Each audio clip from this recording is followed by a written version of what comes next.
Experts here say Britain is no longer in a pandemic. New data shows the vaccination programme is significantly reducing symptomatic COVID infections. The new research, which is based on throat swabs, is part of the first large real-world study of the impact of vaccination on the general population.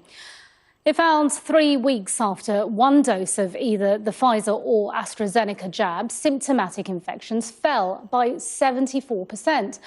And infections without symptoms, also known as asymptomatic cases, were down by 57%.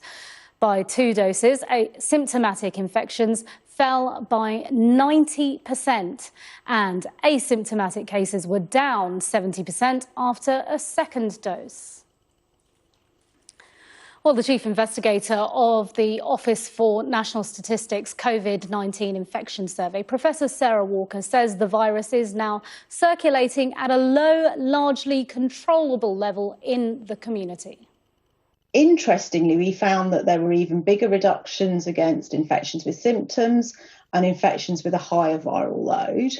We found absolutely no evidence of a difference between the two vaccines.